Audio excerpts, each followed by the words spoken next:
نحمده ونستعينه ونستغفره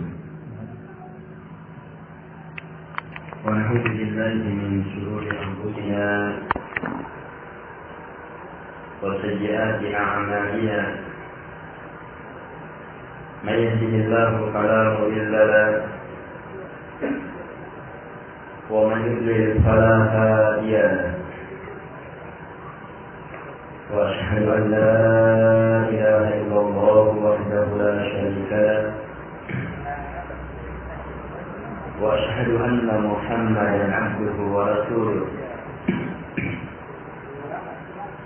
يا أيها الذين آمنوا اتقوا الله حق تقاته ولا تموتن إلا وأنتم مسلمون يا أيها الناس اتقوا ربكم الذي خلقكم من نفس واحدة وخلق منها زوجها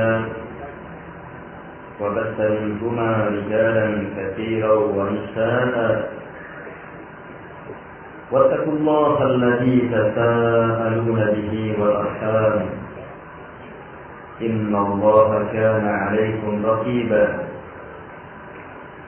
يا أيها الذين آمنوا اتقوا الله وقولوا قولا سديدا يصلح لكم أعمالكم ويغفر لكم ذنوبكم ومن يطع الله ورسوله فقد فاز فوزا عظيما أما بعد فإن أصدق الحديث كتاب الله وخير الحديث هدي محمد صلى الله عليه وعلى آله وسلم وشر الأمور محدثاتها وكل محدثة بدعة وكل بدعة ضلالة وكل ضلالة في النار.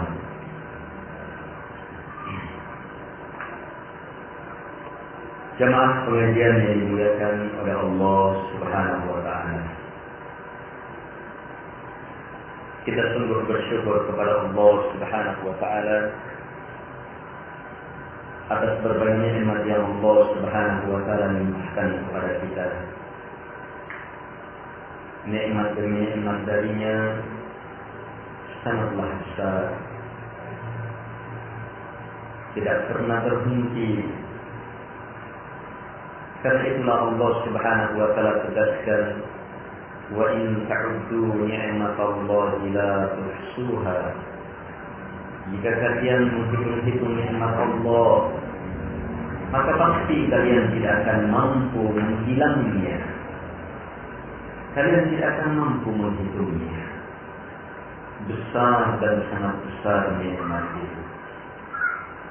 Terus menerus nikmat itu tercurah. Yang jelas kebaikan Allah kepada kita tidak bisa dihitung. Yang kurang jelas adalah kesyukuran kita kepada Allah Subhanahu wa Ta'ala. Karena itulah mari kita kembali kepada Allah Subhanahu wa Ta'ala dengan terus berupaya memperbaiki diri, menambah ilmu, memperkuat keyakinan, memperbanyak amalan, memperbaiki dan menyempurnakan yang telah ada. Kemudian kita menyampaikan dan berdakwah di jalan Allah Subhanahu wa Ta'ala sesuai dengan kemampuan kita. Selanjutnya bersabarlah sampai malakul maut datang menjemput kita. Jamaah yang dimuliakan oleh Allah Subhanahu wa Ta'ala,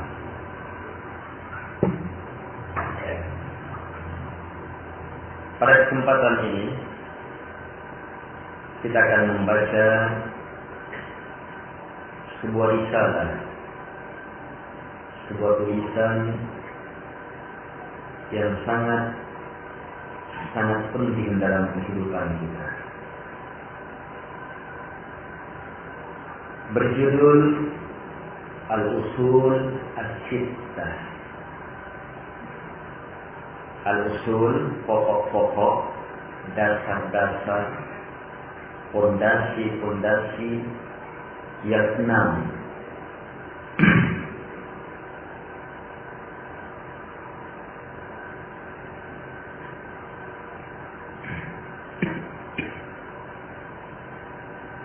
Risalah ini dikarang oleh Syekh Muhammad bin Abdul Wahhab rahimahullah ta'ala.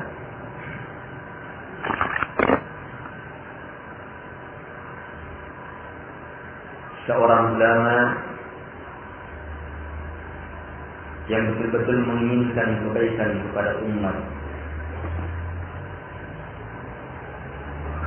Hidup beliau dipenuhi dengan ilmu, amalan, dakwah, jihad, bersabar sampai beliau menghadap kepada Rabbnya.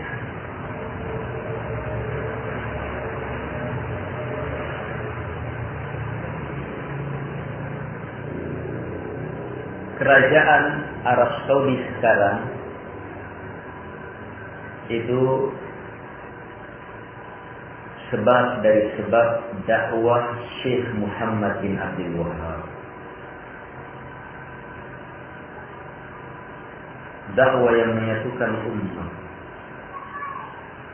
Dulunya di Masjidil Haram itu ada 4 imam.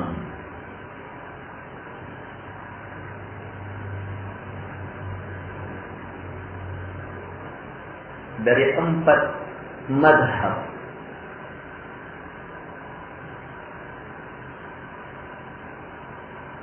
Yang waktu pelaksanaan sholatnya sesuai dengan keinginan imam masing-masing. Setiap imam ada tempatnya. Jadi kalau madhabnya Hanafi, imamnya. Yang Syafi'i ada imamnya tersendiri. Coba lihat dalam satu masjid ada 4 orang yang melakukan ibadah. Kekacauan dalam beragama. Datang dakwah Syekh, kaum muslimin disatukan. Di atas madhabnya Syekh Muhammad bin Abdul Wahhab, bukan.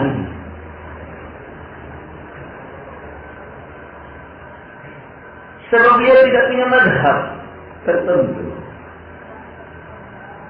Walaupun banyak-banyak dalam mengambil fikih, beliau berada dalam jalur Imam Ahmad.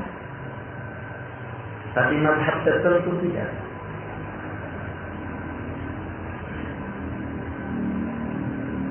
Beliau mengajak kembali kepada Quran dan Sunnah. Apa yang ada dalilnya di atas Quran dan Sunnah, kita katakan sami'na wa ata'na. Kami dengar, kami taati. Satulah kaum muslimin. Dulunya di Saudi, banyaknya orang-orang yang disembah. Tukang-tukang sihir, dukun-dukun bertebaran. Setelah dakwah ini semuanya dihilangkan, dididik, yang tidak mau kembali dihukum.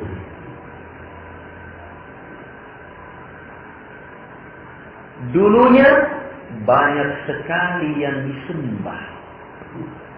Bukan hanya Allah Subhanahu wa ta'ala disembah.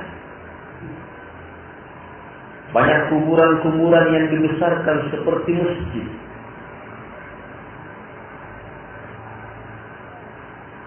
Setelah datangnya dakwah Syekh Muhammad bin Abdul Wahhab rahimahullah ta'ala menyampaikan rahmat ini, menyampaikan ilmu ini, lahirlah penerimaan terhadap kemurnian akidah. Lahirlah penerimaan terhadap la ilaha illallah yang sebenarnya. Tertanamlah keikhlasan, pemurnian ibadah hanya kepada Allah Subhanahu wa ta'ala. yang kemudian mengakibatkan robohnya yang disembah selain Allah Subhanahu wa taala. Ini sedikit tentang Syekh Muhammad bin Abdul Wahhab rahimahullah taala, pengarang kitab ini. Jadi beliau hidup memang menghadapi kondisi masyarakat yang sangat luar biasa, kompleksnya, pelanggaran-pelanggaran di dalamnya. Dan dalam kitab ini kita akan melihat kebahagiaannya.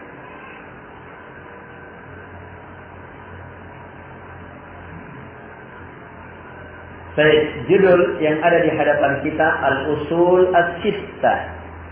Al-Usul fondasi. Dasar As-Sittah yang 6. Jadi ada dasar agama yang 6. Syekh kumpul dalam satu pembahasan. Syekh Muhammad bin Abdul Wahhab punya banyak pembahasan. Di antaranya Al-Usul As-Salasa, pokok-pokok yang 3. Ada juga Salasatul Usul, 3 dasar. Ini berbeda ya.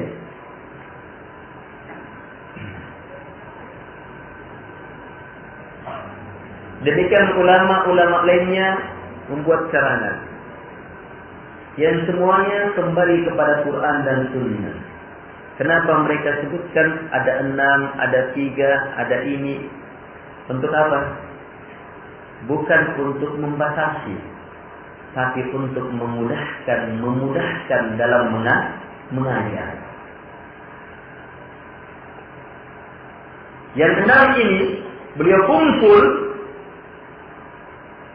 sebab ternyata perkara yang 6 ini jelas dalam Al-Quran, tapi banyak orang yang menyelisihinya.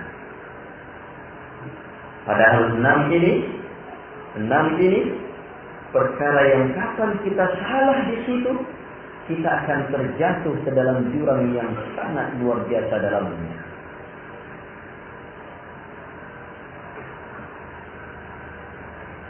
Makanya beliau menjadikannya sebagai usul, dasar dalam berpikir, berkeyakinan, dalam beramal, dasar dalam dakwah. Hanya sekali lagi, usul-usul agama tidak terbatas pada perkara ini.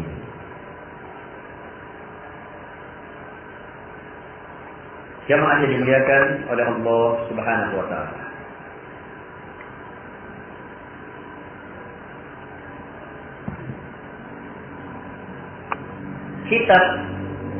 Kitab atau tulisan-tulisan yang membahas tentang usul itu sangat banyak. Yang sumbernya semuanya Al-Quran dan Sunnah. Mulai dari zaman dahulu sampai sekarang. Para ulama memberi perhatian terhadap perkara ini. Sebab dia dasar agama. Yang ketika di zaman mereka dasar agama ini sudah ada yang menyelisihinya, mereka segera jelaskan. Walaupun sebelumnya belum ada.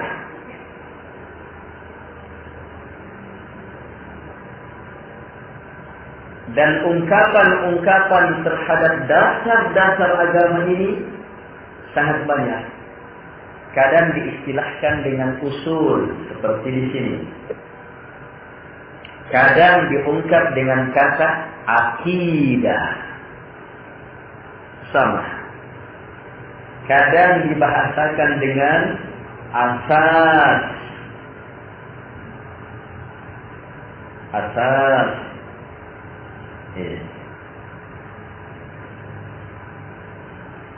Itu bahasa Arab sudah. Dan sekarang jadi bahasa Indonesia. Kadang dibahasakan dengan kata at-tauhid. Perkara pokok agama. Kadang dibahasakan dengan as-sunnah. Kitabus sunnah. Pembahasannya apa di dalam? Sama, kitab usul, kitab akidah, pokok agama.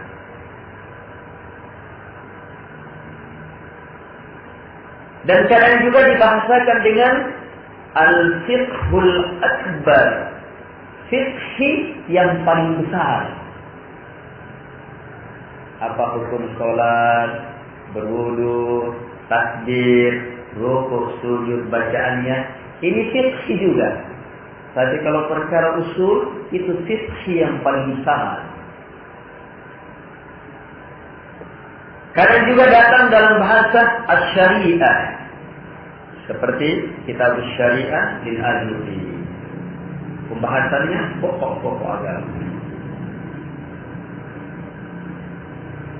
Ini beberapa istilah yang datang dari ungkapan-ungkapan para ulama dalam menjelaskan dasar-dasar agama. Ingat jamaah, bangunan kita ditentukan oleh dasarnya, oleh fondasinya. Pohon yang hebat adalah pohon yang kuat akarnya.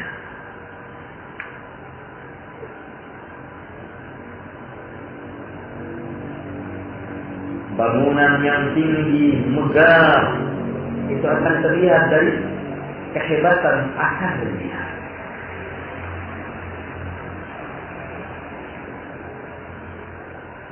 Kalau kita misalnya lihat ada orang membangun,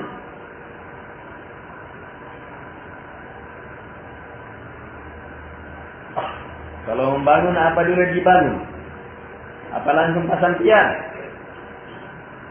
Atau langsung pasang atap? Gali pondasi.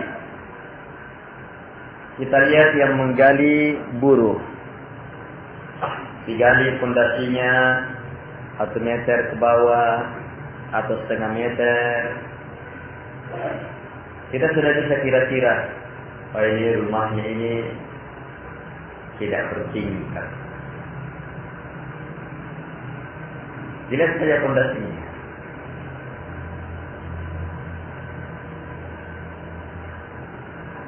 Ada bangunan lain, ada orang lain yang membangun. Kita lihat lagi pondasinya. Dia gali pondasi, tetapi ada yang dia gali lebih dalam untuk cakar ayamnya. Nah, ini kita sudah lihat. Ini nanti ini bertingkat. Kita belum tahu. Kita tidak pernah lihat gambarnya itu bangunan tadi. Sudah bisa dilihat dari pondasi.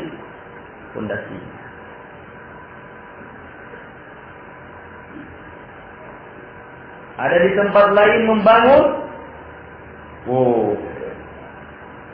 Cakar ayamnya luar biasa dalamnya dan lebarnya. Saya tidak tahu tingkat berapa sudah ini nanti. Kita sudah bisa lihat.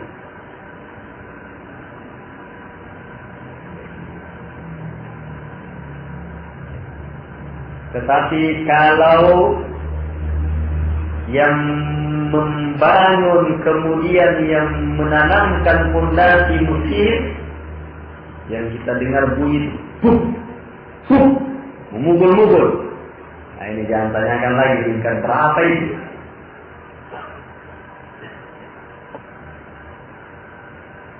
Bukan orang yang gali, tidak ada galian, tetapi langsung pasak-pasak beton dipukul masuk. Semakin banyak, semakin dalam, semakin luas, semakin hebat, semakin besar. Jangan lagi tanyakan apa yang mau dibangun di atas ini. Dahsyat luar biasa. Dari mana kita lihat? Padahal bangunan ini belum jadi. Tadi kita sudah bilang sedikit sekali modalnya itu. Itu tidak tahu bertahan berapa tahun itu bangunan yang pertama. Kalau dibandingkan dengan bangunan yang terakhir, yang mesin yang pukul. Ini luar biasa banyak pemudanya, tidak tahu berapa triliun ini. Tidak tahu ini bangunan apa nantinya ini. Bagaimana menjadi ini? Padahal belum jadi. Dari mana kita tahu? Kenapa kita sudah bisa mengambil kesimpulan? Pondasi. Demikianlah jamaah. Kalau kita ingin agama kita hebat, mulai dari pondasinya sudah bisa dilihat di mana kita nantinya akan berakhir.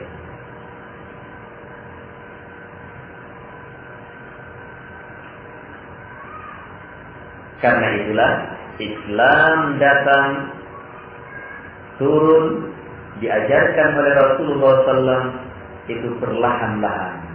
Dasarnya dulu, dan selanjutnya.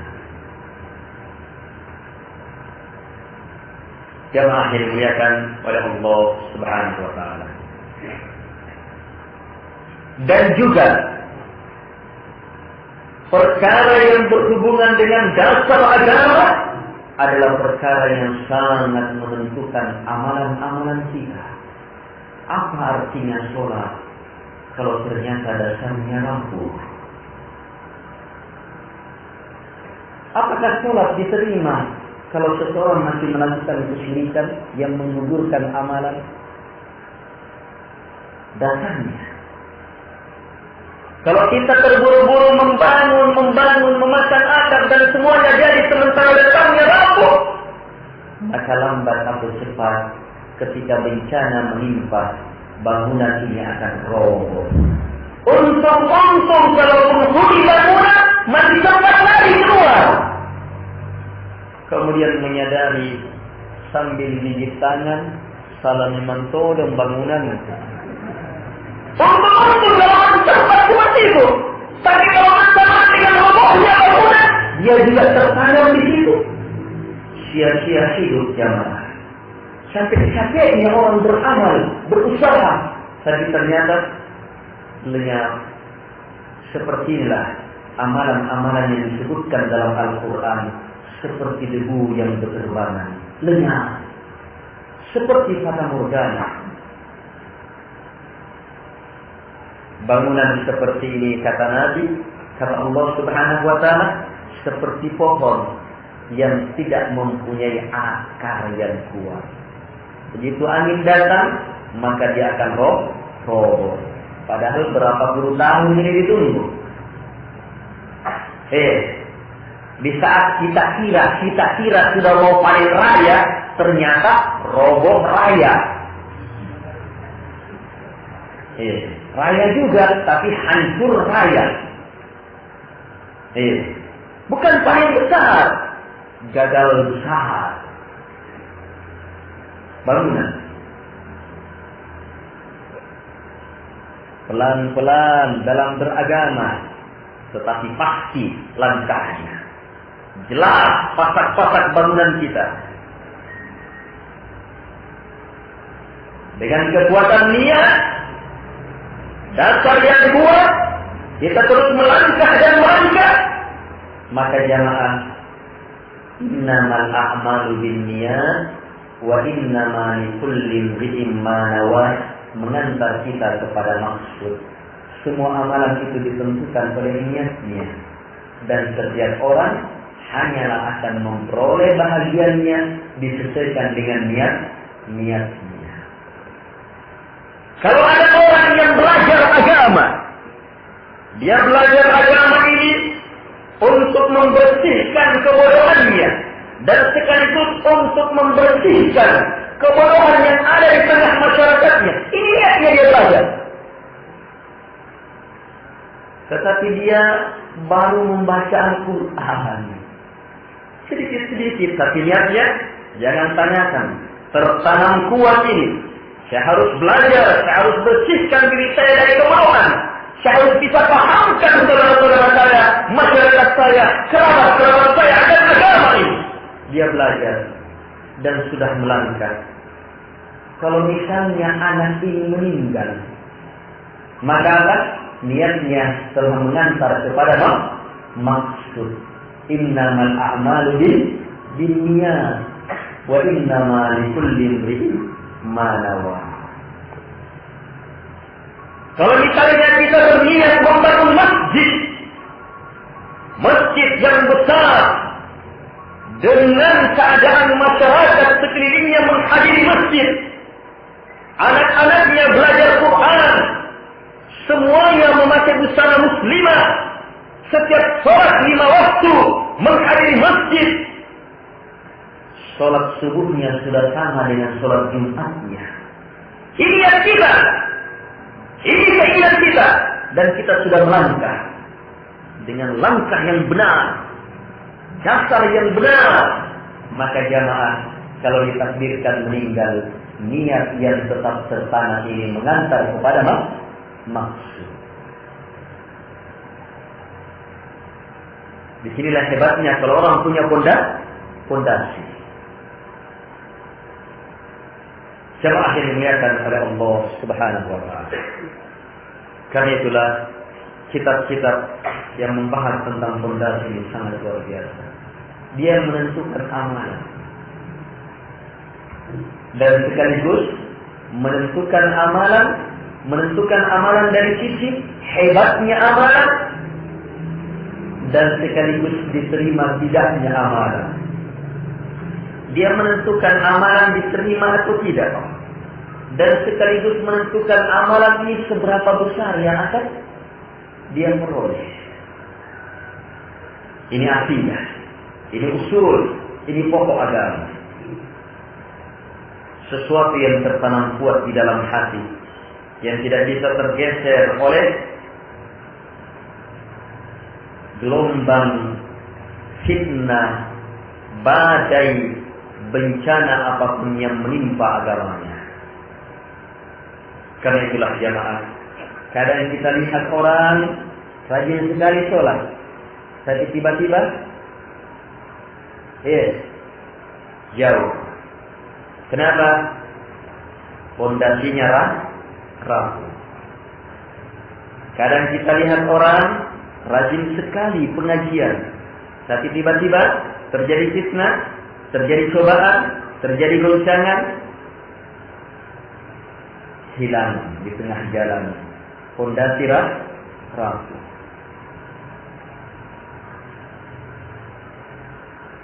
Apa yang kita tempuh ini adalah satu dari usaha untuk menguatkan fondasi. Tapi ketahuilah hakikatnya hanyalah ketika Allah Subhanahu wa taala menginginkan kuatnya fondasi kita. Pelajari, yakini, tetapi ingat yang menguatkannya hanyalah yang memiliki hati-hati anak cucu Adam, Allah Subhanahu wa taala. Karena itu minta, ya muqallibal qulub, wahai yang membolak-balikkan hati, tsabbit qalbi ala dinik, kokohkan hatiku ya Allah di atas agamamu.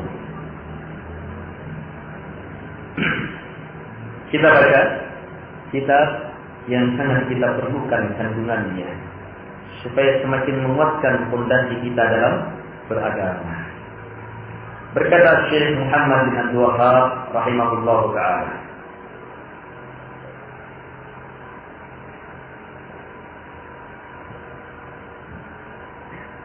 Bismillahirrahmanirrahim. Min a'jadil 'ujab wa akbaril ayat ad-dallati 'ala qudratil malikil ghallab. Sittatu usulin bayyanaha Allah ta'ala bayanan wadiha lil 'awwami fawqa ma yadhunnu adh-dhannun. Thumma ba'da hadha غلط فيها كثير من أذكياء العالم وعقلاء بني آدم إلا أقل القليل.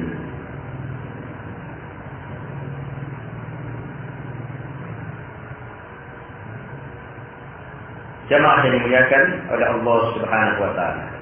Coba lihat pendahuluan ini. Syekh berkata, Bismillahirrahmanirrahim. Min a'jadil ujab termasuk keanehan yang paling aneh. Wa akbaril ayat, dan sekaligus ayat yang paling nampak, ad-dallati ala qudratil malikil ghallab, yang menunjukkan akan kemampuan dan kehebatan Allah yang Maha Kuasa, yang Maha menunjukkan segalanya. Apa itu? Sittatu usul, 6 dasar agama.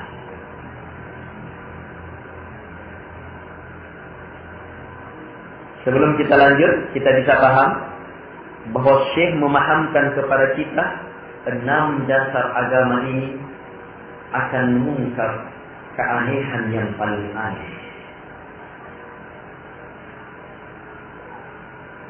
Akan menjelaskan kepada kita ayat yang sangat jelas. Kenapa? Kata Syekh, bayyana Allah Ta'ala bayanan wadiha lil awam fawqa ma yadhunnu dhannun. Perkara ini Allah telah jelaskan dengan penjelasan yang sangat jelas bagi orang awam sekalipun. Maksudnya bagi orang yang tidak terlalu belajar, sekalipun itu jelas betul perkara ini, di atas sangkaan orang-orang yang menyangka jelasnya perkara ini. Tapi summa ba'da hada, kemudian setelah penjelasan itu ternyata gharqa fiha katsirun min asya'il alam wa ummala bani adam illa aqallal qalil. Ternyata keliru dalam 6 perkara ini. Banyak sekali orang-orang yang dianggap cinta. Banyak sekali orang-orang yang dianggap jenius, berakal. Tidak bisa paham ternyata perkara ini, padahal jelasnya.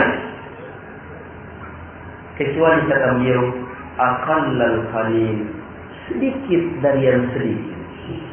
Sudah yang sedikit dari yang sedikit lagi. Apa itu? Apakah memang ada? Apakah memang ada jelasnya dalam Quran?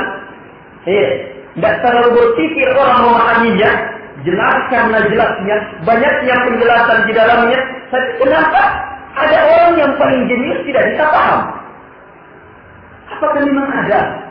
Kalau memang ada, pasti mengherankan.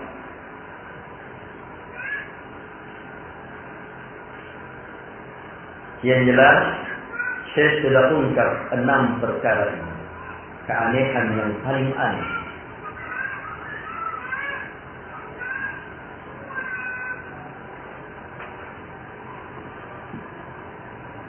Jamaah yang dimuliakan oleh Allah Subhanahu wa Ta'ala. Nabi pernah bersabda, la ya'ti zaman illa waz-zamanu alladhi ba'dahu syarrun min. Tidak datang sebuah zaman kecuali pasti zaman setelahnya lebih jelek dari zaman sebelumnya.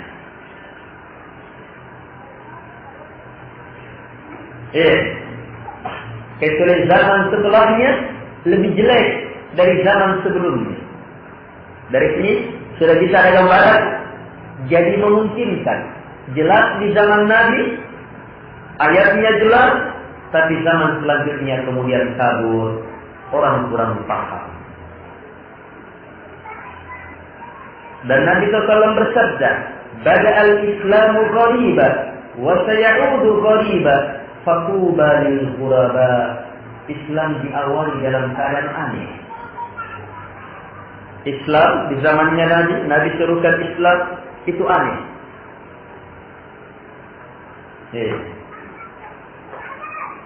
Aneh betul.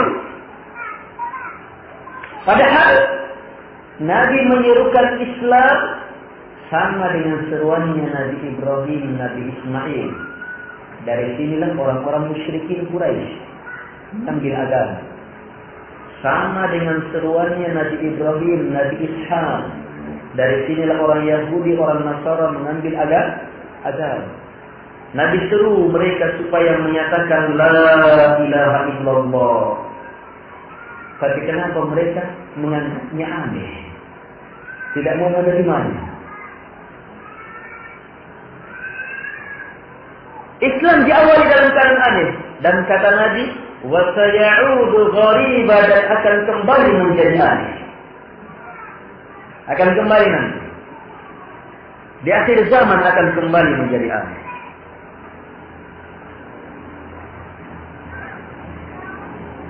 Bisa kita lihat? Sebelum kita ungkap ini. Jadi kalau Nabi mengatakan akan kembali menjadi aneh, sangat wajar. Bagaimanapun jelasnya dalam Quran, tetap nanti akan kembali, orang tidak mau paham. Orang tetap tidak mengerti.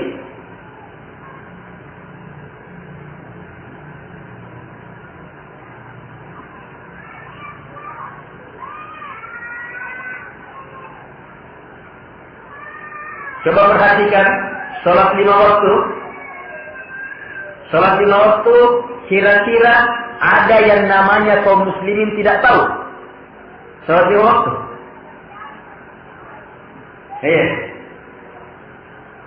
Jangankan kaum muslimin, orang Kristen, orang di luar Islam saja.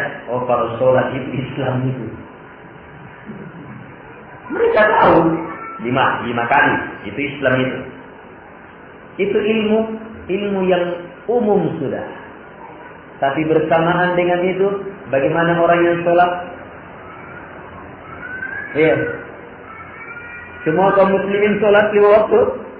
Dan semuanya. Di antara yang sholat 5 waktu, semuanya sholat di masjid? Tidak semuanya.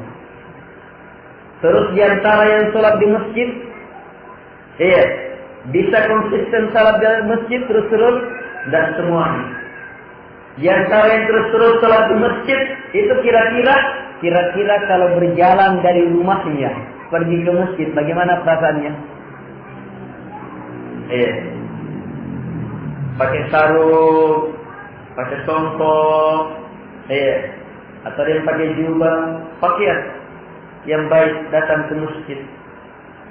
Dia lewati tetangganya, sementara dia duduk muslim juga. Lewat tetangga kedua sementara muslim juga. Kita lewat itu apa? Kayak ya? Tidak enak itu lewat. Beda misalnya kalau kita mau pergi ke kantor kemudian lewati mereka, santai kan? Tapi kalau mau datang ke masjid kayak tertekan. Kenapa? Tertekan oleh suasana. Anehnya datang ke masjid itu dalam pandangan sebagian orang.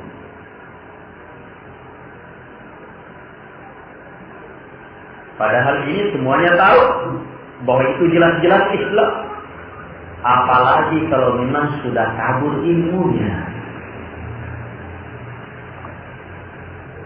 Mari jemaah, perlu ada gerakan besar, kesadaran tulus untuk memperbaiki diri, mempermantap ilmu dan menyebarkannya, guna bersama-sama mengamalkannya, mendakwahkannya. Selanjutnya bersabarlah sampai malakul maut datang menjemput kita. Fastabiqul khairat, berlomba-lombalah dalam kebaikan. Jamaah yang dimuliakan oleh Allah Subhanahu wa taala.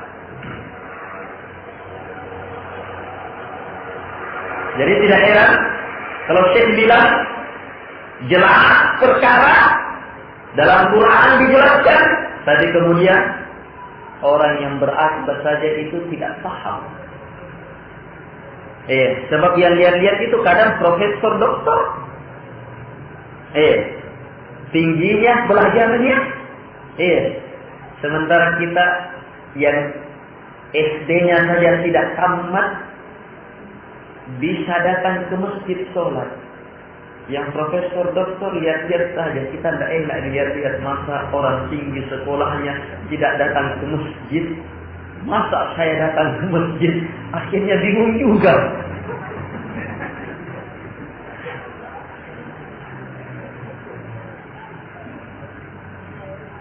Jangan heran jamaah, lebih hebat dari itu ada.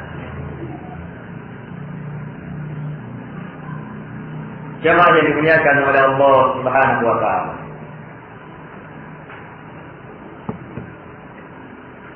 Sekarang kita lihat apa yang dimaksudkan oleh Syekh dengan 6 ini. Kata beliau, al-aslul awwal ikhlasul dini lillahi ta'ala wahdahu la syarikalah. Pokok yang pertama,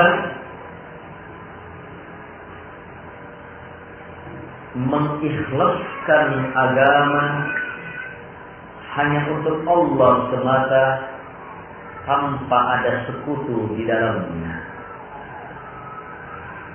La ilaha illallah. Kenapa malah ini yang pertama? Padahal ini fondasi yang paling dasar ini. Kenapa justru ini yang saya contohkan? Benarkah banyak yang tidak paham?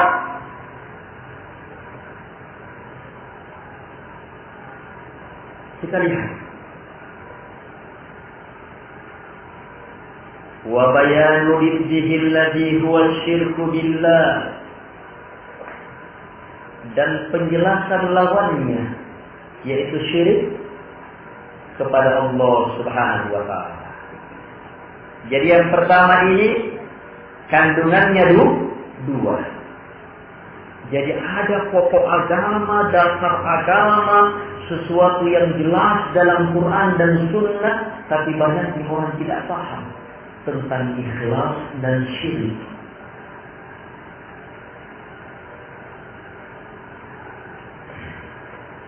Wa qawlu aktsaril Qur'an fi bayani hadzal asli min wujuhin shatta bi kalamin yafhamuhu abladul 'ammah.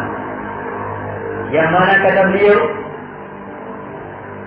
keadaan kandungan kebanyakan Al-Quran, ayat-ayat yang sangat banyak itu menjelaskan pokok ini.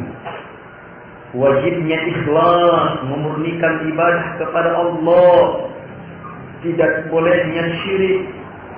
Sangat luar biasa banyaknya penjelasan dalam Quran min wujuhin syatta, dari berbagai sisi yang beraneka ragam penjelasannya, dengan kalimat yang dipahami oleh orang awam yang paling dangkal cara berpikirnya.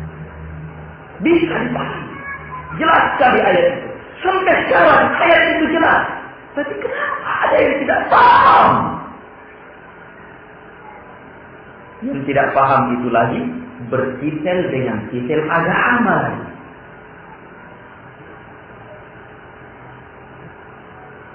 Benarkah? Kita lihat. ثم لما صار على أكثر الأمة ما صار أظهر لهم الشيطان الإخلاص في سورة تنفس الصالحين والتقصير في حقوقهم، وأظهر لهم الشرك بالله في سورة محبة الصالحين واتباعهم atau atba'ihim.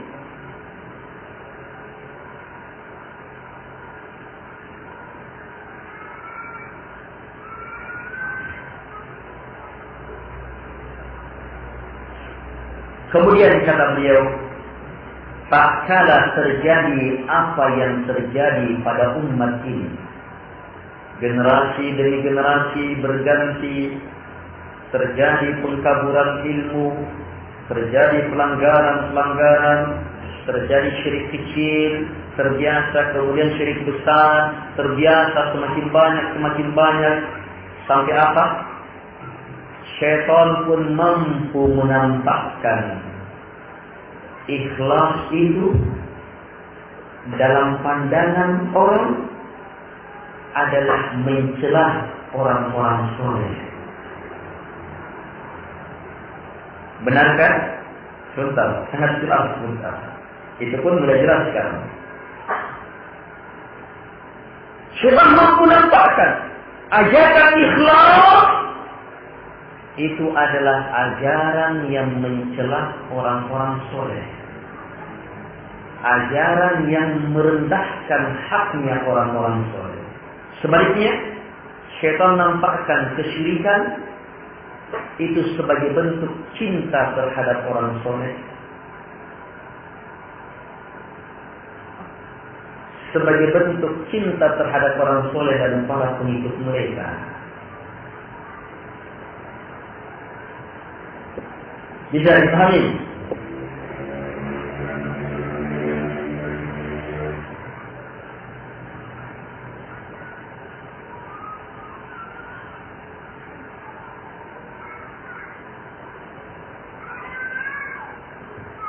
Jamaah yang dimuliakan oleh Allah Subhanahu wa taala. Coba perhatikan. Kita lihat dari awal.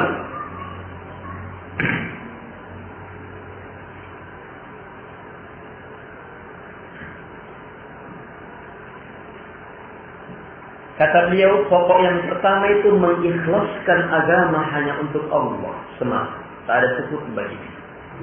Dan penjelasan lawannya yaitu syirik, yang mana hampir seluruh kandungan Quran menjelaskan perkara ini dengan berbagai metode penjelasan yang beraneka ragam. Bisa dipahami oleh semua orang, tapi terjadilah perubahan pada umat sampai akhirnya syirik dianggap sebagai keikhlasan, keikhlasan dianggap sebagai kesyirikan. Perbuatan yang jelas syirik itu sudah dianggap keikhlasan. Keikhlasan itu sendiri orang anggap sebagai kesyirikan. Sampai dalam bentuk mencintai orang soleh, bentuknya sudah melakukan kesyirikan.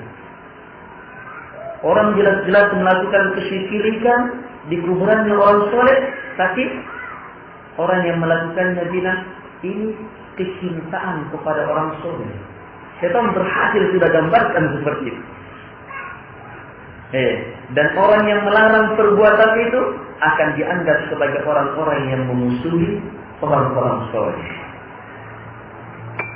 Berbalik keadaan.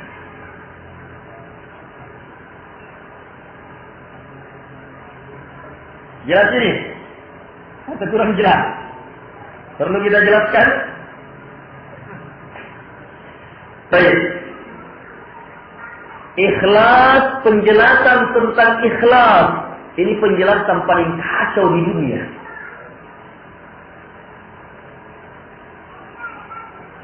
Kekacauan yang paling kacau di dunia adalah kekacauan dalam memahami ikhlas. Melihat buktinya, Allah Subhanahu wa taala berfirman menjelaskan ucapan iblis. Iblis ini yang bilang, qala fa bi'izzati la'ruyannahum ajma'in illa ibadaka minhumul mukhlasin. Iblis mengatakan, demi keperkasaanmu ya Allah, betul-betul saya akan menyesatkan mereka semuanya. Ini Iblis ucapkan dulu ketika disuruh dulu keluar dari surga. Ya, itu sifatnya Iblis. Begitu bersalah menambah kesalahan. Kalau Nabi Adam sifatnya begitu bersalah segera bertaubat. Ya, tergantung kita mau jadikan yang mana. Bapak moyang kita. Kalau Nabi Adam nenek moyang kita, iya, maka harus tahu, sadar bahwa kita pasti salah sebagaimana bapak kita. Tapi sifatnya bapak kita segera bertaubat. Tapi kalau Iblis, satu kesalahan muncul, dia susul dengan kesalahan selanjutnya. Iblis bilang di hadapan Allah, demi keperkasaanmu ya Allah, betul-betul saya akan celakakan mereka semuanya. Adam beserta keturunannya. Di hadapan Allah dia bilang. Jadi tidak ada takutnya iblis ya. Siapa yang dia takut bisa kita? Mau dicelakakan? Tidak ada. Saya betul-betul mau celakakan mereka semuanya. Illa kecuali. Ada yang dikecualikan. Mengaku duluan. Siapa? Ibadah. Hamba-hambamu ya Allah. Minhum. Di antara mereka. Al-Mukhlasin. Yang diberi keikhlasan. Ini artinya apa ini? Ikhlas dalam pandangan iblis itu apa? Yang diakui oleh Allah. Ilmunya iblis tentang ikhlas ini diakui oleh Allah. Sebab Allah benarkan ucapan iblis. Bahwa ikhlas adalah senjata yang menyebabkan semua senjata syaitan, senjata iblis itu tidak berfungsi. Kalah. Jelas? Bisa kita ambil? Itu kesimpulan ikhlas. Itu ikhlas. Siapa yang memiliki keikhlasan selamat dari semua godaan syaitan. Tapi coba lihat sekarang jamaah, siapa yang bicara tentang ikhlas? Pengikut-pengikut syaitan juga bicara tentang ikhlas. Kita harus ikhlas. Orang Yahudi bilang dalam ceramah-ceramah di rumah ibadah mereka, ikhlaslah. Orang-orang Nasrani, saya pernah dengar penceramah, membahas tentang keikhlasan. Waduh, luar biasa. Ayo ikhlas. Pelacur juga bilang ikhlas. Orang-orang korupsi, ikhlas. Orang-orang yang mau, yang caleg-caleg, ini sumbangan tulus ikhlas. Bukan sekedar ikhlas, ada tulusnya lagi. Semua berbicara tentang ikhlas, tapi kenapa perbuatannya sejalan dengan maunya? Sejalan dengan maunya iblis. Ini jelas sekali menunjukkan jamaah rusaknya paham tentang ikhlas ini.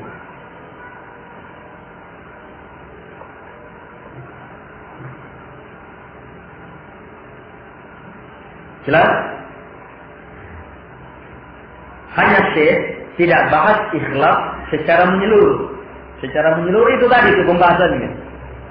Kekuatan menggugurkan semua makar syaitan. Jadi, kalau kita bersalah, jangan cari sebab lainnya. Pasti ikhlas kita lagi cacat. Jangan cari sebab lainnya sama orang lain. Ada dalam diri kita dulu.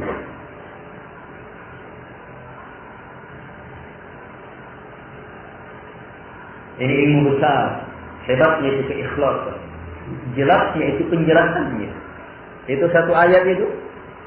Sementara Ibnu Qayyim bilang semua ayat Al-Quran adalah ayat ikhlas dan lawannya. Semuanya, ayat apapun. Bukan ayat apa saja. Ayo, siapa yang hafal ayat apapun? Saya jelaskan, itu ikhlas. Kalau kita paham ikhlas, ikhlasuddin, pemurnian agama. Saya sekarang coba lihat lagi.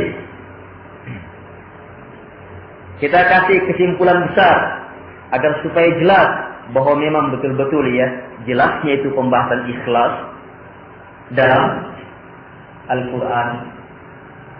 Yang pasti, tapi akan jelas dengannya kita pahami. Coba sebutkan ayat yang paling agung dalam Al-Quran. Ayat apa yang paling hebat? Ayo.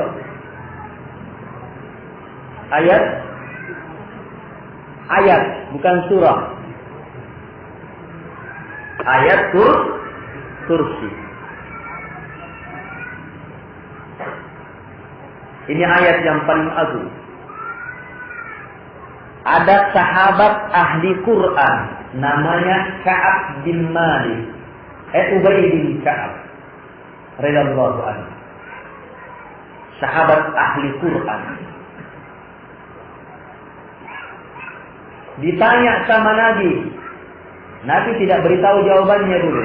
Nabi mau tahu sampai di mana dia mendalami ayat-ayat Al-Quran. Bukan hafalannya yang mau ditanya. Pertanyaannya, ayat mana yang paling agung? Yang paling besar, paling hebat? Sahabat Ubay bin Ka'ab menjawab dengan kekuatan ilmunya. Ayatul Kursi. Allahu la ilaha illa huwal hayyul qayyum, dan seterusnya. Maka Nabi SAW mengatakan, dari mana kamu sampai mengetahui? Benar-benar kamu telah diberi ilmu besar. Jadi Nabi membenarkan ayat kursi. Sekarang, kalau Islam adalah penjelasan yang paling hebat dalam Quran, maka pasti dalam ayat yang paling agung ini ada. Yes? Harus ada? Kalau tidak, berarti bukan yang paling hebat. Sekarang lihat ayat kursi.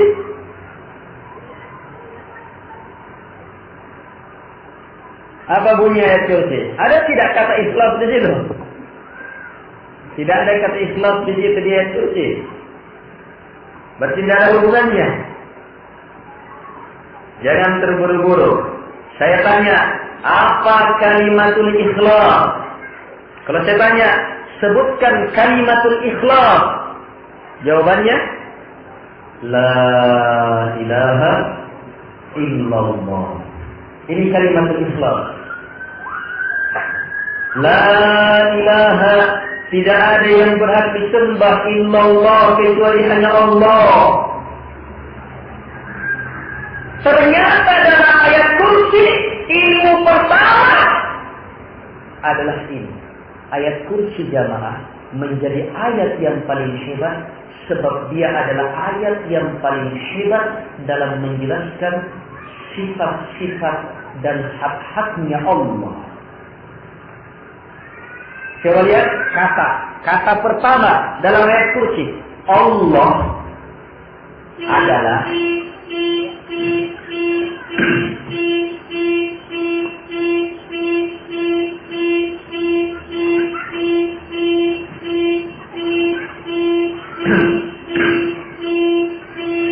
Allah adalah la ilaha illa huwa. Tak ada yang berhak disembah kecuali hanya Dia.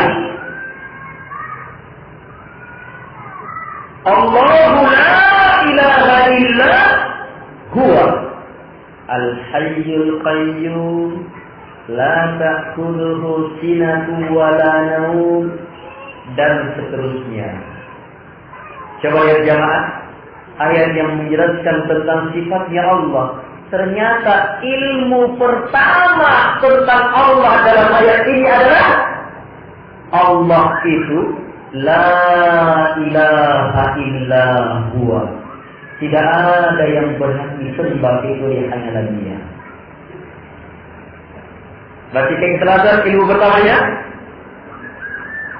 makanya dia menjadi ayat yang paling agung.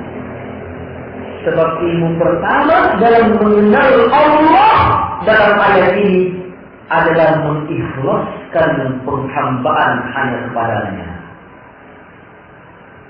Terus kalimat selanjutnya adalah nama dan sifat-sifat Allah yang arahnya untuk semakin menekankan bahwa la ilaha illallah. Jadi arahnya semuanya ke situ. bahwa tidak ada yang berhak disembah kecuali hanyalah Allah Subhanahu wa taala, Al-Hayyul Qayyum, yang maha hidup dan segala kehidupan datang darinya.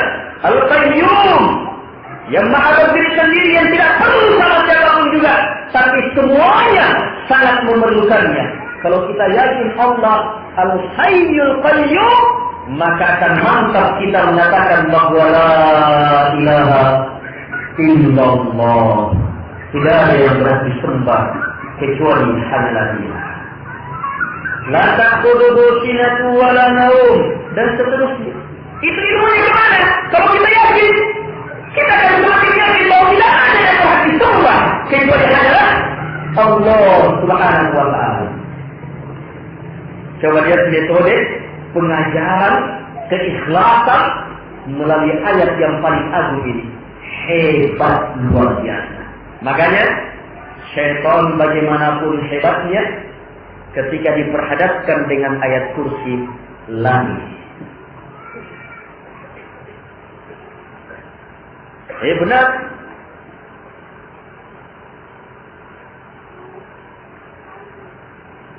Siapa yang baca ayat kursi di waktu sore, tidak ada syaitan yang akan mendekatinya sampai subuh. Jadi bertahan itu pengaruhnya sampai subuh. Hebatnya. Tapi saya Ustaz baca juga, kenapa masih diganggu? Bukan ayat kursinya masalah kalau begitu. Yang masalah adalah orang yang bacanya kurang yakin, kurang mantap, asal baca.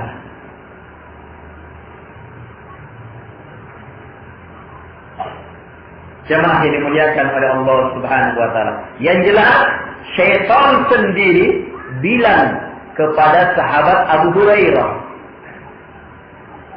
dengan kisahnya, sahabat Abu Hurairah disuruh Nabi untuk jaga Baitul Mal. Zakatnya kaum muslimin banyak, ada makanan, harta, dijaga. Nanti dibagi. Tadi ditampung dulu. Nanti dibagi selanjutnya. Abu Hurairah disuruh jaga. Syaitan datang mau mencuri. Kenapa datang mau mencuri? Sebab susah mengambil makanan. Makanan di rumah-rumahnya kaum muslimin terjaga. Sebab apa? Dicari dengan halal, dimanfaatkan dengan halal, dibelanjakan dengan jalan halal. Dia makan dengan basmalah. Kalau tidak dengan basmalah, syaitan juga makan itu. Apalagi kalau sudah tidak pakai basmalah, tangan kiri lagi. Sama betul di modelnya itu. Sebab Nabi bilang syaitan makan minum pakai tangan kiri. Kalau kita cebok, kencing dan beraknya itu tangan kiri. Tapi kalau syaitan makan minumnya pakai tangan kiri.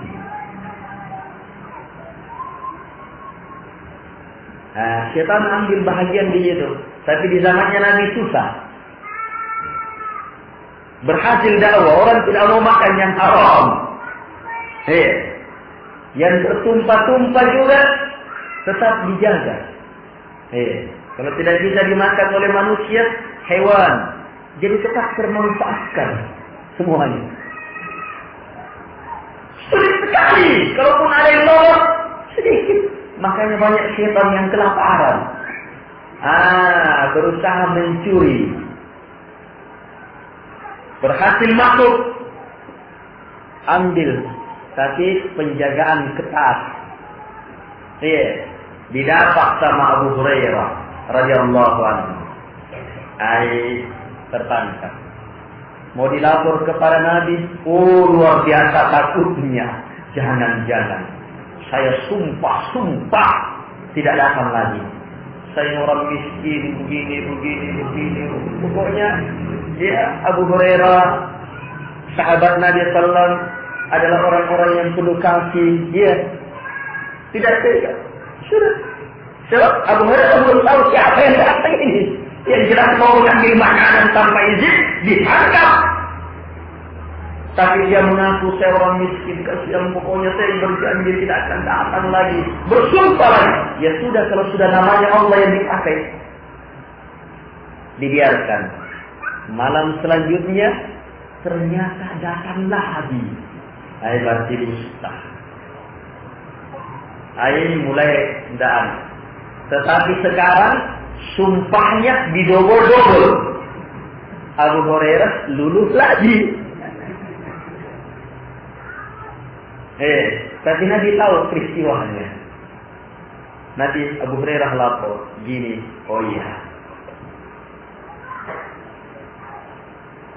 Nabi ingatkan, hati-hati datang lagi tuh. Di hari ketiganya datang betul lagi. Sekarang Abu Hurairah tidak ada ampunan. Harus dibawa kepada Nabi Sallallahu Alaihi Wasallam. Tetapi setan yang ditangkap ini juga keluarkan senjata ampuhnya. Yang penting tidak dibawa kepada Nabi. Apa itu? Ilmu tentang ayat kursi. Kamu jangan bawa saya. Saya ajarkan ilmu. Coba lihat dari setan ini. Apa ilmunya? Kamu baca ayat kursi, maka tidak ada setan yang bisa dekati kamu sampai subuh. Wah, ini ilmu hebat ini, ilmu agama ini. Sahabat Nabi itu paling haus sama yang seperti ini. Akhirnya dilepaskan, tapi tidak langsung dipakai. Sebab datang dari orang yang bermasalah, dilapor dulu ke Nabi. Nabi yang menentukan. Akhirnya Nabi bilang, sadaqaka wa huwa kadzub. Dia itu telah jujur kepadamu, tapi dia sendiri adalah pendusta yang sangat pendusta. Kenapa jujur? Tentang ayat kursi benar. Kenapa pendusta? Sebab dia adalah setan. Lihat jamaah ayat kursi. Kenapa bisa sedemikian hebat? Karena ajaran ikhlas yang ada di dalamnya. Yakin? Penjelasan ikhlas jelas dalam Al-Quran.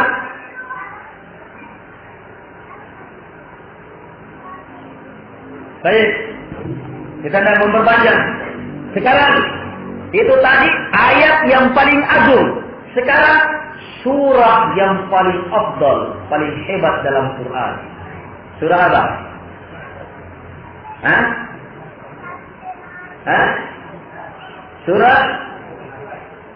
Suratul Fatihah.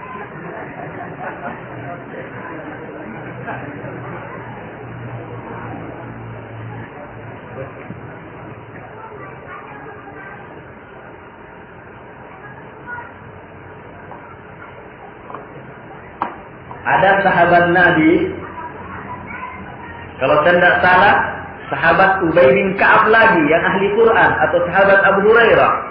Nabi masuk masjid. Nabi bilang sama sahabat itu, sebelum saya keluar masjid, saya akan beritahu kamu surah yang paling afdal dalam Al-Quran. Nabi masuk, selesai ibadah, langsung keluar. Sahabat yang dijanji ini, kenapa Nabi sudah mau keluar ini? Janjinya ini. Langsung dia kejar Nabi. Ya Rasulullah, tadi kamu bilang, sebelum keluar mau ajarkan. Ini Nabi, metodenya begitu supaya mau tahu ini. Apakah memang betul-betul mau atau tidak ini? Ternyata sahabat Nabi luar biasa daya tariknya. Keinginannya terhadap agama. Langsung dia, ya Rasulullah, tadi kamu bilang. Nabi pun mengatakan surah itu adalah suratul Fatihah. Suratul Fatihah sudah Nabi jelaskan sama mereka. Tinggal Nabi katakan suratul Fatihah. Ini adalah surah yang kata Nabi tidak pernah diturunkan dalam kitab-kitab sebelumnya. Surah ini hanya ada dalam Al-Quran. Tidak ada yang semisalnya. Ini spesial, di atas spesial untuk Al-Quran. Kebanggaannya Allah untuk umatnya, yang untuk apa, hamba-hambanya yang paling Allah rahmati, umat Islam. Ini suratul Fatihah. Dan alhamdulillah suratul Fatihah harus dibaca setiap sholat supaya kita semakin besar. Ternyata dalam surah yang paling afdal ini jamaah, ada ayat dalam suratul Fatihah. Kalau kita baca, maka Allah jawab, hadza baini wa baina abdi. Inilah antara saya dengan hamba. Antara kita dengan Allah ada pada ayat ini. Ini ilmu besar ini. Hakikat kita dengan yang kita sembah itu diatur dalam ayat ini. Ayat apa? Sudah dibahas tadi. Iyyaka na'budu wa iyyaka nasta'in. Hanya kepadamu ya Allah kami beribadah, tidak kepada selainmu. Dan hanya kepadamu ya Allah kami minta pertolongan, tidak kepada selainmu. Ini ayat yang paling hebat dalam suratul Fatihah. Sementara suratul Fatihah adalah surah yang paling agung. Makanya suratul Fatihah dikenal dengan Ummul Kitab. Induknya Al-Quran. Kalau dibilang induk, baca apa? Semuanya kembali ke induk.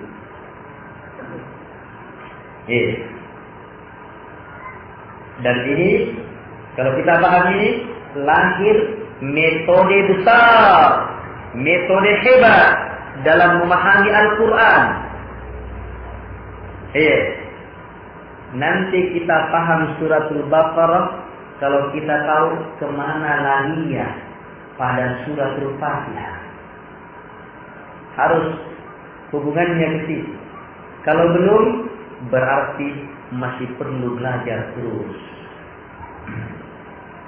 Kalau kita belajarnya seperti itu, saya belajar ayat ini, saya sudah pahami. Apa hubungannya dengan ayat suratul Fatihah? Hubungannya terdapat pada ayat pertama. Sehingga apa? Ayat pertamanya kita tambah hebat. Kalau semua ayat-ayat Al-Quran kita bisa kembalikan dalam suratul Fatihah, bacaan suratul Fatihahnya kita itu adalah bacaan yang paling dahsyat.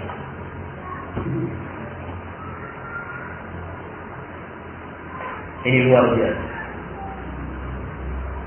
Ternyata dalam suratul Fatihah terdapat ayat yang merupakan ayat yang paling hebat. Sebab ayat inilah yang mendapatkan jawaban Allah.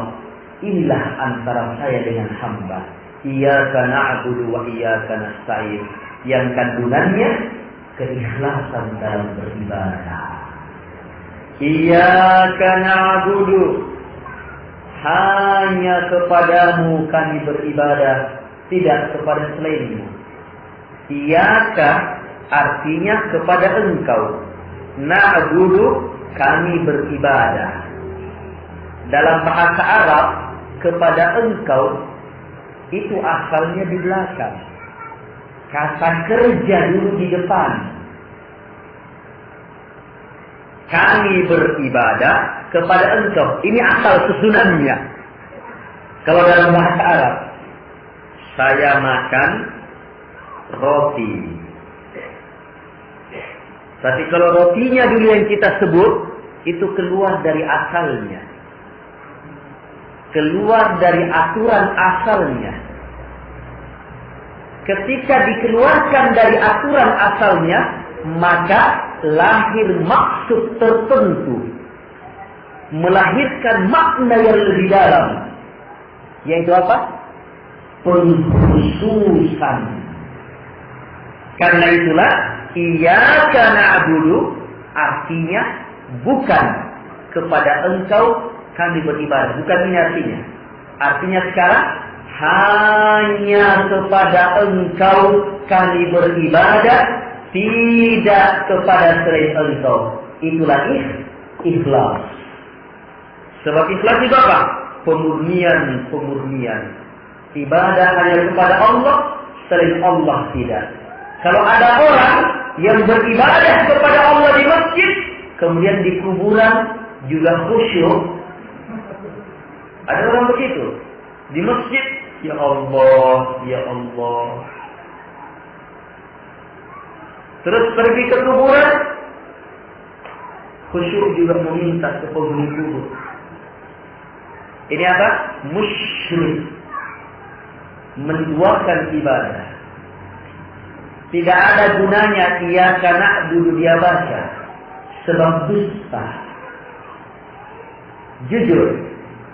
Iyyaka na'budu hanya kepadamu ya Allah kami beribadah. Tidak kepada selainmu. Harus murnikan ibadah. Jamaah yang dimuliakan pada Allah Subhanahu wa taala. Jelas ini? Wa iyyaka nasta'in juga demikian. Hanya kepadamu ya Allah kami minta pertolongan. Jadi dalam surah yang paling afdal dalam Al-Quran terdapat ayat yang menjelaskan keikhlasan, dan disinilah inti surah ini.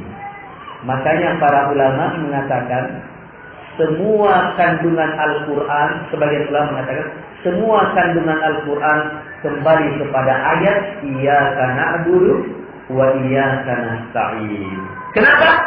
Sebab semua kandungan Al-Fatihah intinya kembali pada iyyaka na'budu wa iyyaka nasta'in. Sementara semua kandungan Al-Quran kembali kepada suratul Fatihah. Jelas kalau begitu? Bahwa dalam Al-Quran itu jelas sekali ikhlas adalah pembahasan yang paling jelas. Kita bisa pahami? Tadi ternyata jamaah bersamaan dengan jelasnya itu. Banyak manusia yang tidak mengerti tentang ikhlas.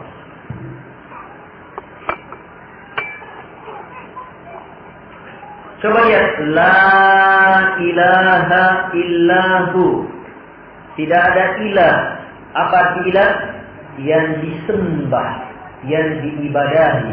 Illa huwa, kecuali hanya Allah. Berarti la ilaha illallah, pemurnian apa? Pemurnian ibadah. Hanya kepada Allah. Ini jelas? Jelas ya? Jelas. Murnikan ibadah hanya kepada Allah. Kalau iyyaka na'budu lebih jelas. Iyyaka na'budu, langsung kata ibadah yang disebut di situ. Iyyaka kepada engkau na'budu, kami beribadah. Ini langsung kata ibadah yang disebut.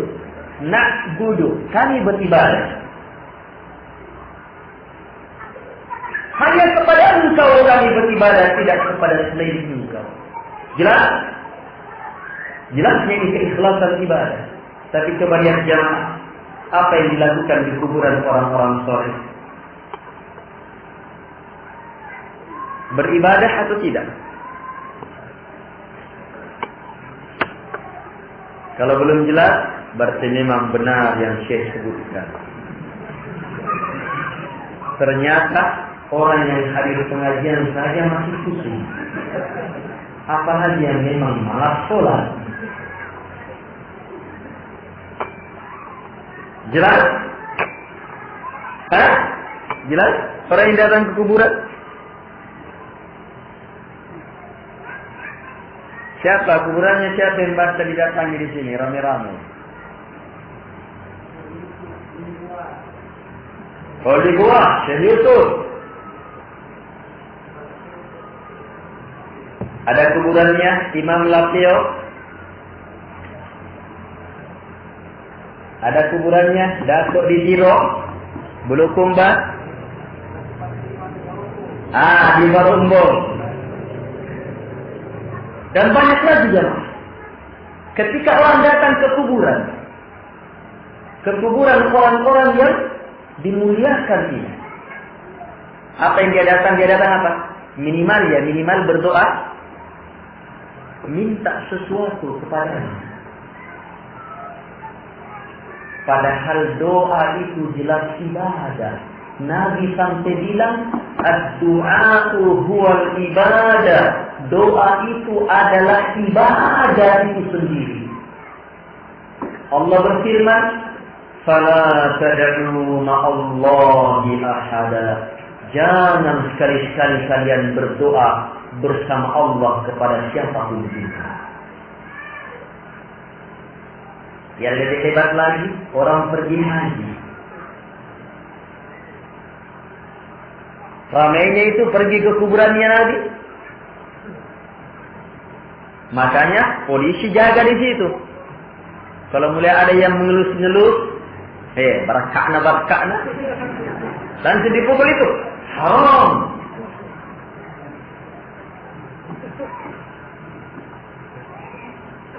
Tapi ada orang, lihat jamaah, kalau kesyirikan tertanam, bukan kepada Allah hatinya, kepada makhluk hatinya tergantung. Maka apa? Walaupun jauh, tidak mengapa katanya.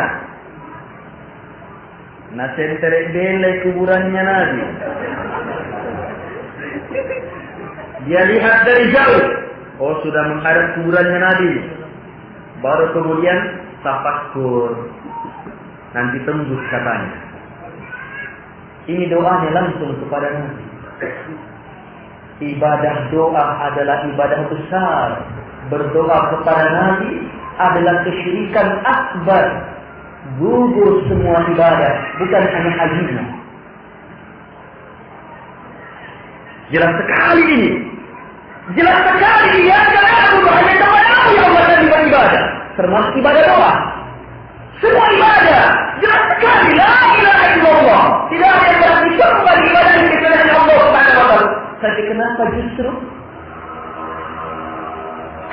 justru orang-orang yang dianggap tokoh-tokoh agama yang memimpin acara di kuburan, imam-imam masjid yang banyak justru bacakan doanya? Kenapa jemaah? Ini yang disebutkan oleh Syekh, keanehan yang paling aneh. Jelasnya dalam Al-Quran, kenapa justru terang-terangan dilanggar?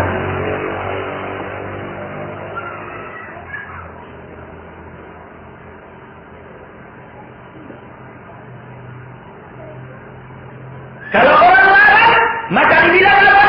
Ini kurang ajar sama Nabi ini. Ini kurang ajar sama Imam Lapeo ini. Langsung dituduh. Padahal kita tidak singgung-singgung Imam Lapeo. Kita tidak singgung-singgung Syekh Yusuf. Kita yang disinggung perbuatan berdoa kepada Allah. Salah itu. Minta kepada Allah. Kepada Tuhannya Syekh Yusuf. Kepada Tuhannya Imam Lapeo. Minta kepada Allah yang memilih, yang mengangkat hamba-hambanya.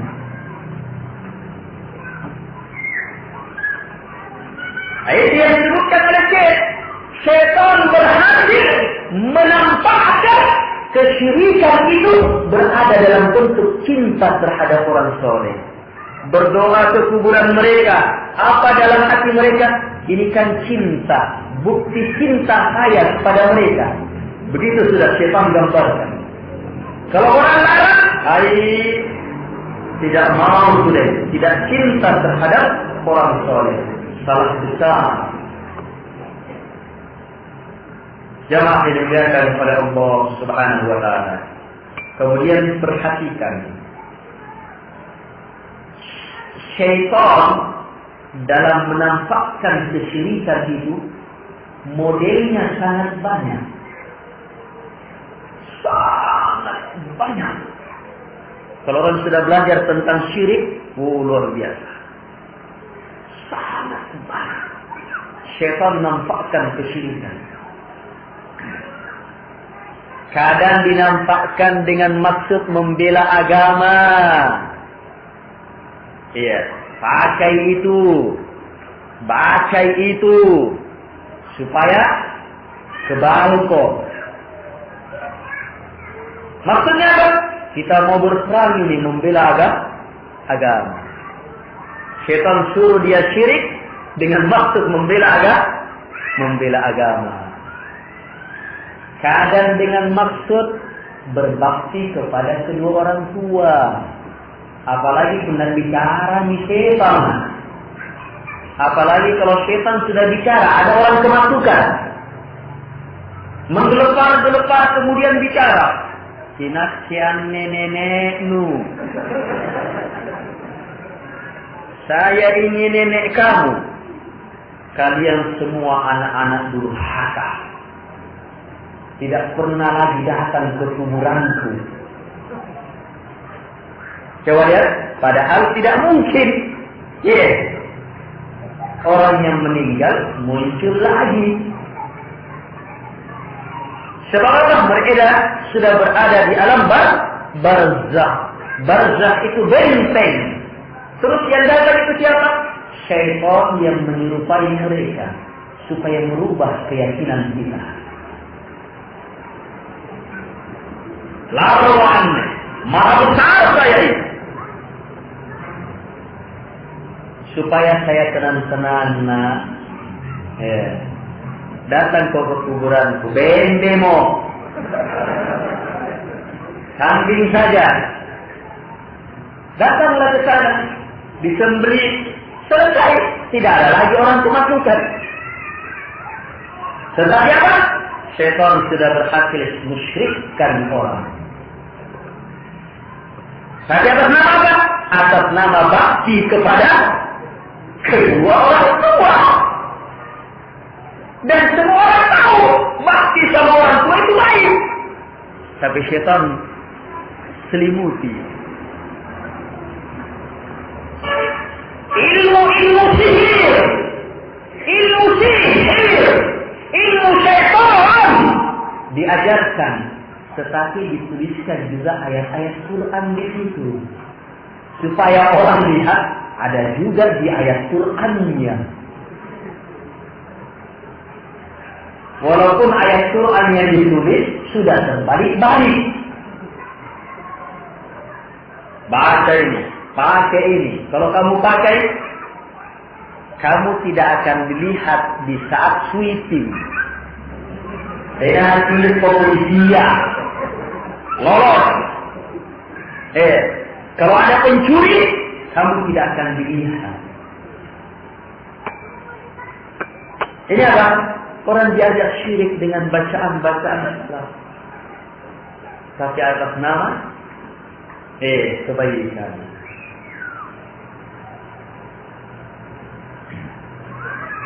Menyembelih. Wah, ini banyak. Orang menyembelih. Bismillah harus dengan nama Allah. Tapi syaitan tambah-tambah dengan nama Allah disebut lagi selain Allah. Akhirnya apa? Ada Tuhan selain Allah yang dengannya dia menyembelih.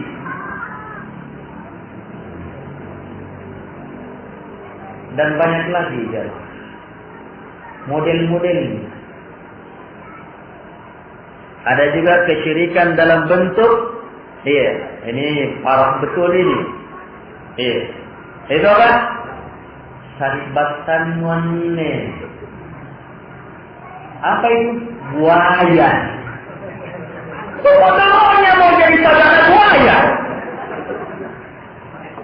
Padahal kalau dipanggil, sini kau buaya. Siapa mau dipanggil? Setelah itu, saudara ini dipelihara, dibuatkan acara. Dipotongkan, diapakan, lihat kesyirikan jauh.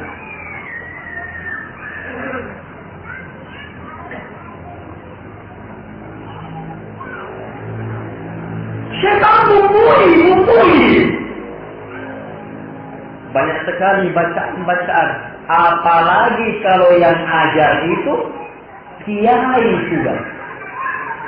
Ayo, tambah jari.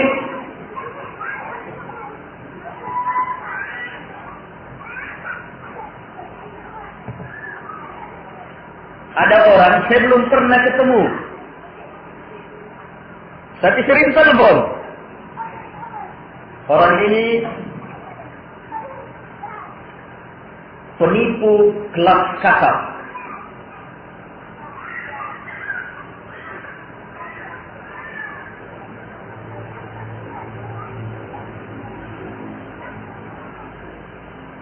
Kalau puluhan juta, hai sekali gitu. Kalau dia mau dapat puluhan juta, gampang. Ada ilmunya. Iya. Dari mana diambil? Ini ilmu dan kiai. Makanya dia juga yakin. Yang penting kan kita ikhlas cari rezeki. Ikhlas juga. Iya. Tapi baca ilmu ini. Pakai ilmu ini. Ilmu kesyirikan, ilmu syaitan. Sebab tapi orang ini tidak tahu, yang penting ini kan dari kiai. Bagus kalau begitu dari pondok pesantren dia pelajari ilmu. Dia sebutkan tempatnya, dia sebutkan nama kiainya. Saya ambil dari situ. Tapi kemudian apa? Dia mulai dengar-dengar ceramah usahalah. Luar biasa banyaknya harta haram saya kasih makan diriku, anak keluargaku. Mulai terasa.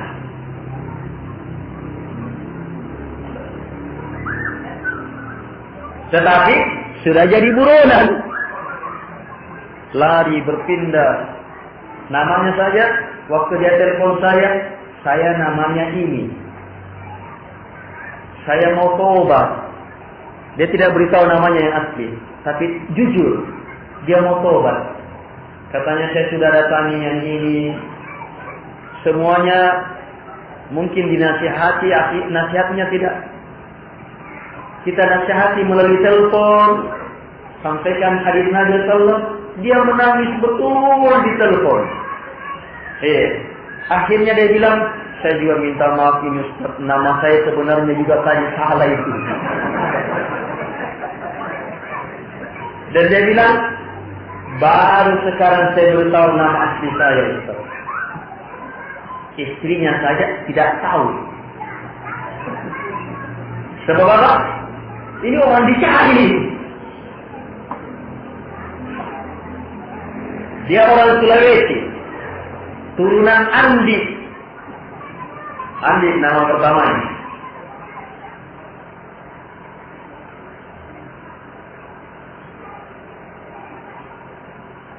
Akhirnya kita arahkan dia belajar. Sekarang mulai belajar agama di sebuah tempat. Di kepulauan Indonesia ini. Jelas tidak ada di Sulawesi. Kalau ada masalahnya lagi, ada yang mau ditanyakan, dia tanyakan. Biasanya dulu bisa bicara. Setelah saya ada di rumah, baru bicara. Titik pembahasan kita jemaah, ilmu salah saudara kita ini diambil dari kiai. Tapi tidak semua kiai juga ajarkan begitu ya. Iya. Coba lihat ini. Dari sinilah jemaah kita harus betul-betul paham. Tidak ada jaminan bagi kita. Ilmu ini harus dipelajari. Ilmu tentang ikhlas adalah senjata penghancur syaitan. Karena itu syaitan prioritaskan agar supaya orang benci terhadap ikhlas, tidak mau tahu tentang syirik, supaya kabur ini. Ini senjata syaitan. Dan ini berhasil juga. Sebahagian orang justru sudah meyakini jangan pernah mengungkap pembahasan syirik.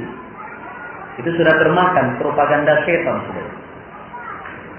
Walaupun orang ini tidak meyakini mau mengikuti setan, tapi ikut. Karena apa? Setan sangat pandai dalam mengelabui orang. Siapa yang dimuliakan pada Allah Subhanahu wa Ta'ala? Sehingga tambah kabur. Sekarang kita mau Islam, mau. Suka Islam, iya. Tidak mau syirik, tidak mau. Tapi mana jaminan kita selamat dari syirik kalau kita tidak tahu apa dan bagaimana bentuk syirik? Yang saya sebutkan tadi itu hanya syirik-syirik jelas. Terus yang terjelas, itu pun yang jelas sudah kiai yang pimpin. Lihat, apalagi yang memang perlu pendalaman.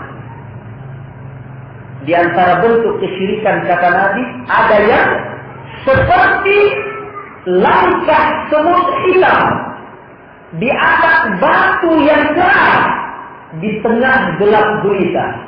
Bisa ditahu ada syirik seperti itu. Gimana mau menyelamatkan diri darinya, jemaah? Ingatlah, tanda-tanda orang yang berada dan terancam di atas kesyirikan adalah tidak mau mempelajari kesyirikan. Yang kedua, tidak takut terhadap syirik. Karena itu, orang yang paling mengerti tentang syirik dan paling takut terhadap kesyirikan, itu tanda-tanda baik selamat dari syirik. Adakah orang yang merasa aman dari Nabi Ibrahim? Nabi Ibrahim ini bapaknya ahli tauhid, penghancur kesyirikan. Tetapi ternyata beliau adalah orang yang paling takut terhadap syirik. Sampai beliau berdoa, doanya diabadikan dalam Al-Quran. Wajnubni wa baniya an na'budal asnam Rabbi innahunna adlalna katsiran minan nas. Doa Nabi Ibrahim, jauhkan saya ya Allah dengan sejauh-jauhnya dari apa? Dari menyembah sembahan-sembahan selainmu. Saya wabariyah dan turunan-turunanku. Jadi bukan kadang orang takut sama sesuatu, hanya takut apa? Takut terhadap dirinya. Berarti apa? Bagus, tetapi kurang takut. Tapi kalau takutnya kita takutkan juga sama anak-anak kita, anaknya cucu kita, anaknya cucunya cucu kita, sampai akhir kiamat. Sebagaimana doanya Nabi Ibrahim, oh ini takut paling hebat.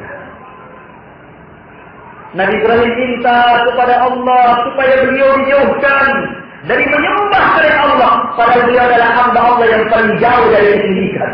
Tidak tersentuh sedikit pun juga dengan kesyirikan. Ternyata tandanya adalah paling takut. Paling takut, paling waspada terhadap kesyirikan. Sampai takutnya turunan-turunannya juga dimintakan supaya jauh. Kenapa? Beliau jelaskan Rabbi wa irakku yang disembah. Innahunna adlalna katsiran minan nas. Sungguh mereka-mereka yang disembah selain Allah itu telah menyesatkan banyak manusia. Ada kejaminan jamaah kita selamat dari yang banyak ini? Yang jelas banyak yang sesat. Kita mau selamat, pelajari. Dipelajari juga belum tentu selamat. Karena itu ikhlas dalam mempelajarinya. Terus minta kepada Allah dijauhkan dari syirik. Praktekkan ilmu itu. Kesyirikan ini sangat jelas bentuk-bentuknya dalam Al-Quran. Tinggal kita pelajari. Ada syirik jamaah. Ada kesyirikan sekedar kita yakini. Belum diucapkan. Belum dilakukan. Sekedar diyakini, orang sudah musyrik, kafir, keluar dari agama. Seperti apa? Meyakini ada yang berhak disembah selain Allah, walaupun dia tidak menyembah. Tapi hatinya yakin, tenang apa? tidak mengapa orang-orang berdoa ke situ. Ini telah musyrik. Ada kesyirikan dalam bentuk menyerahkan ibadah kepada selain Allah. Jenis-jenis ibadah ini sangat banyak. Yang banyak dipahami ibadah sholat, berdiri, rukuk, sujud. Kalau orang berdiri di depan pohon, rukuk dan sujud, itu musyrik. Kenapa? Sebab berdiri, rukuk dan sujud adalah ibadah. Tapi ibadah yang lain, ada ibadah cinta. Yang kita bahas tadi, itu ibadah. Ada orang yang menyerahkan cintanya kepada selain Allah, musyrik. Itu di hati. Ada ibadah takut. Ada orang menyerahkan takut ibadahnya kepada selain Allah, musyrik. Ada ibadah harapan. Ada orang yang menyerahkan harapannya kepada selain Allah, musyrik. Ada ibadah sembelihan, memotong. Dia serahkan sembelihannya untuk yang punya tempat, penghuni ini, musyrik. Sebab menyembelih, mengalirkan darah untuk selain Allah Subhanahu wa ta'ala. Ada ibadah nazar. Dia bernazar untuk penghuni ini, untuk yang ini dan ini. Kalau saya pulang dari merantau, saya akan bangun tempat di sini, saya akan datang membangun kuburan ini. Itu bernazar kepada selain Allah. Nazar juga ibadah. Syirikan.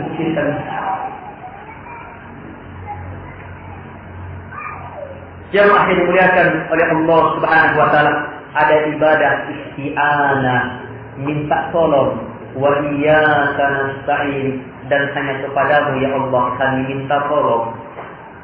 Itu ibadah. Dan banyaknya permintaan tolong kita kepada selain Allah Subhanahu wa ta'ala. Kalau kita mau ikhlas, terima la ilaha illallah dengan dua ketentuannya, la ilaha, tidak ada yang berhak untuk diibadahi illallah, kecuali hanyalah Allah Subhanahu wa ta'ala. Maka semua ibadah kita akan berat nilainya kalau ini dasarnya. La ilaha illallah. Dasarnya kita sudah menolak semua yang disembah selain Allah dan menetapkan bahwa yang berhak disembah adalah Allah. Kita pun berdiri sholat. Kenapa? Sebab la ilaha illallah. Rukuk sujud kenapa? Karena la ilaha illallah. Mengajar karena la ilaha illallah. Belajar karena la ilaha illallah. Bersedekah karena la ilaha illallah. Berpuasa, haji, zakat karena la ilaha illallah. Amalan ini jamaah akan berat luar biasa karena dasarnya la ilaha illallah. Dosa apapun, bagaimanapun banyaknya, kalau la ilaha illallah yang mendasari taubat kita, maka masya Allah gugur semua dosa itu. Mari kita dengarkan dua hadis yang mengakhiri pembahasan pokok yang pertama ini. Hadis yang pertama, hadis yang merupakan wasiatnya Nabi Nuh alaihi salatu wassalam. Nabi Nuh berwasiat kepada anaknya ketika beliau akan meninggal. Anaknya ketika beliau akan meninggal. Bukan anaknya yang disebutkan dalam Quran. Ada anaknya Nabi Nuh yang disebutkan dalam Quran, itu termasuk anak durhaka, tenggelam. Setelah Nabi Nuh selamat, punya anak lagi. Nabi Nuh mau meninggal, wasiat sama anaknya. Lihat wasiatnya yang pertama. Amuruka bila ilaha illallah. Saya perintahkan kepada engkau wahai anakku, supaya kamu berla ilaha illallah. Sebab la ilaha illallah adalah seruannya semua nabi dan rasul Allah Subhanahu wa ta'ala. Semua nabi dan rasul Allah menyeru kepada tauhid, kepada la ilaha illallah. kepada pembesaran dan pemuliaan hanya kepada Allah Subhanahu wa taala. Saya perintahkan kepada engkau wahai anakku untuk berla ilaha illallah. Kenapa? Kata Nabi Nuh,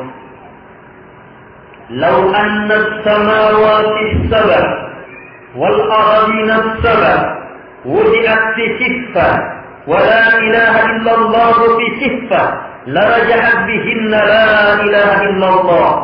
Sebab kalau seandainya 7 langit ini, 7 langit dan 7 bumi diletakkan dalam sebuah timbangan, kemudian la ilaha illallah dalam timbangan yang satunya, maka pasti la ilaha illallah akan lebih berat. Jadi hadis sahih Nabi yang sampaikan kepada umatnya wasiat Nabi Nuh ini. Sampai di situ? Tidak. Nabi Nuh melanjutkan, "Lau anna as-samawati as-sab'a wal ardina as-sab'a kunna khalaqatan mubahama laqatamatkunna la ilaha illallah." Kalau seandainya 7 langit ini dan 7 bumi ini kekuatannya terikat seperti gelang yang sangat kuat, laqatamatkunna la ilaha illallah, pasti la ilaha illallah mampu menghancurkannya. Tidak ada kekuatan yang bertahan di hadapan la ilaha illallah. Tidak ada amalan yang ringan di hadapan keikhlasan la ilaha illallah. Tapi bersamaan dengan hebatnya kalimat ini jamaah, siapakah yang mau ikhlas? Siapakah yang ingin terus beribadah hanya kepada Allah Subhanahu wa taala? Mari jamaah, ini perlu upaya. Berat. Sekali lagi saya katakan ini berat, tetapi sangat indah. Sangat nikmat ikhlas. Tapi berat. Sama dengan emas. Emas? Iya. Kita menggali emas. Tapi masih bercampur tanah. Gimana caranya dapat emasnya ini murni? Gimana dapat emas yang khalis? Itu bahasa Arab. Emas yang ikhlas, yang melewati proses ikhlas sehingga 24 karat bahkan 25. Kalau ada. Karena murninya. Bagaimana prosesnya jamaah? Emas murni, gimana prosesnya? Dibakar, dipanaskan dengan panas yang sangat supaya terlepas uraian-uraian lainnya, terlepas, menguap, lenyap yang lainnya, sehingga yang tertinggal emasnya. Demikianlah al-mukhlasin, orang-orang yang ikhlas jamaah harus siap menghadapi cobaan demi cobaan. Untuk melihat keikhlasan kita, berat itu ikhlas jamaah, tetapi sangat indah, sangat berat, sangat hebat. Semua amalan yang mengukur sholat kita itu nilainya di atas la ilaha illallah, di atas keikhlasan. Kalau kita sholat kepada Allah karena yakin Allah semata yang berhak untuk disembah, maka ini belum ikhlas. Kata ikhlas, kalau kita sholat kepada Allah di atas keyakinan Allah yang berhak untuk disembah dan selain Allah tidak berhak untuk disembah. Harus sholat siapapun selain Allah. Sebab itulah la ilaha illallah. La ilaha menolak semua yang disembah selain Allah, dan illallah menetapkan bahwa yang berhak disembah hanyalah Allah. Kalau la ilaha saja komunis kita. Sebab la ilaha tidak ada Tuhan. Kalau illallah saja musyrik kita. Sebab orang musyrik mengakui Allah yang dia sembah selain Allah juga dia. Orang muslim adalah la ilaha illallah, menolak semua disembah selain Allah dan menetapkannya hanya untuk Allah Subhanahu wa taala. Hadis terakhir. Hadis bitaqah, kartu kecil. Nabi bersabda dalam hadis yang diriwayatkan oleh Imam Al-Bukhari dalam kitab beliau Al-Adabul Mufrad dan imam-imam yang lainnya dari sahabat Abdullah bin Amr bin As radhiyallahu anhu. Nabi bersabda, "Yusaqu bi rajulin min ummati yaumal qiyamah." Pada hari kiamat ada seorang lelaki diteriaki dari umat Muhammad pada hari kiamat. Di padang mahsyar berkumpul semua manusia. Maka ada orang yang dipanggil di hadapan semua makhluk. Oh anu, dipanggil dia, didengar oleh semua orang. Untuk apa? Diperlihatkan catatan-catatan dosanya. Apa catatan dosanya? Tidak lagi disebutkan. Catatannya saja disebutkan. Tis'ah wa tis'ina sijillah. 99 lembar catatan dosa. Satu lembar, kata Nabi, Magdal Basar. Luasnya sejauh mata memandang. Itu satu lembar. Luasnya sejauh mata memandang. Kira-kira ada yang seperti itu di dunia? Sehebat-hebat pabrik kertas tidak bisa membuat kertas sejauh mata memandang. Tapi di akhirat jamaah tidak ada yang mustahil. Orang ini kesalahannya tertulis pada 99 lembar sijillah. Satu lembar luasnya sejauh mata memandang. Semuanya dosa. Beraneka ragam bentuknya. Allah tanya, bukankah ini dosamu? Dia hanya mampu menjawab, bala ya Rabbi, betul. Betul itu dosa saya. Kalau dia bilang tidak, maka mulutnya dikunci. Kulitnya yang akan berbicara. Anggota tubuhnya yang akan menjawab. Kalau orang berani berdusta. Tapi orang ini menjawab, benar ya Allah. Kemudian Allah tanya, apakah kamu punya kebaikan? Orang ini suasananya sangat mengerikan. Dia hanya mampu menjawab, tidak ada ya Allah. Tapi Allah bilang, fa innaka al-yawma la tudlam. Hari ini kamu tidak akan didolimi. Tetap didatangkan ternyata kebaikannya. Ada kebaikannya. Walaupun dia sendiri tidak akui sudah. Ada kebaikannya. Kebaikannya ditulis dalam apa? Di toko, kartu kecil. Karena pikir dena. Kecil. Hanya ditulis dalam kartu kecil. Itulah tertulis kebaikannya. Sementara dosanya.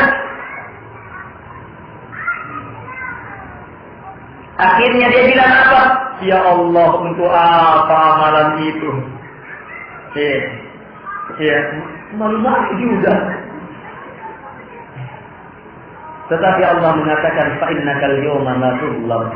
Hari ini kamu tidak akan didolimi. Tetap dinaikkan timbangan. Ditimbang 99 lembar catatan dosa itu. Kartu kecil ini dinaikkan juga. Apa yang terjadi? Fatashatis sijillah wa saqulatil bitaqah. 99 lembar ini terbang ke atas. Yang menunjukkan beratnya kartu kecil ini. Ada keadaan timbangan itu, ya, naik turun dulu ya. Kalau ini langsung. Bobotnya kartu ini. Berarti berlaku kalau kita hubungkan dengan Al-Qari'ah. Fa'amma man thaqulat mawazinu fahuwa fi 'ishatir radiyah. Adapun mereka-mereka yang timbangan kebaikannya lebih berat, maka pasti berada dalam kehidupan yang dia puas di dalamnya. Surga Allah.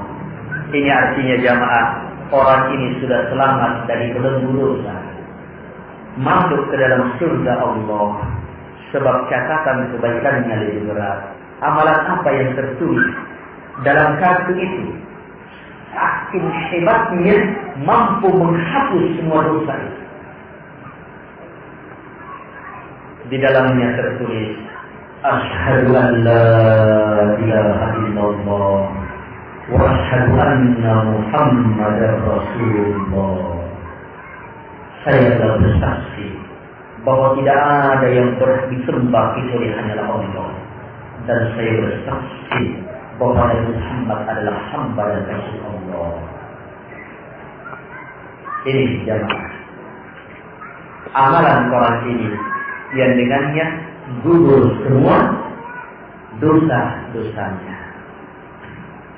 Karena itu jujurlah dalam berla ilaha illallah. Orang ini mampu sebab apa? Dia jujur, yakin betul la ilaha illallah, meninggal sebelum melaksanakannya. Ini orang. Kalau seandainya dia hidup, maka pasti mantap betul sholatnya, sebab la ilaha illallah-nya sangat hebat. Jujur betul dia dalam berucap la ilaha illallah, tidak ada yang berhak disembah kecuali hanyalah Allah Subhanahu wa taala. Jujur betul dalam menerima bahwa Nabi Muhammad adalah hamba Allah, utusan Allah Subhanahu wa taala. Mari jemaah, serahkan semuanya kepada Allah. Cintai Allah semata, jangan yang lainnya. Harapkan semuanya hanya kepada Allah, tidak kepada yang lainnya. Takutlah hanya kepada Allah, tidak kepada yang lainnya. Berdirilah hanya untuk Allah, rukuklah hanya untuknya, sujudlah apalagi hanya untuknya. Bersedekah, zakat, semua ibadah hati, ibadah lisan, ibadah anggota tubuh, dengan harta, ibadah yang dilakukan di masjid, di rumah, di kantor, ibadah apapun juga, ikhlaskan hanya untuk Allah, kepada Allah, untuk akhirat kita. Semoga ini ada manfaatnya. Sebentar, sehadis antara maghrib dan isya kita lanjutkan pokok yang kedua yang merupakan gandengan dari la ilaha illallah, yaitu apa? Wa asyhadu anna Muhammadan abduhu wa rasuluh. Sekian, subhanallah wa bihamdihi.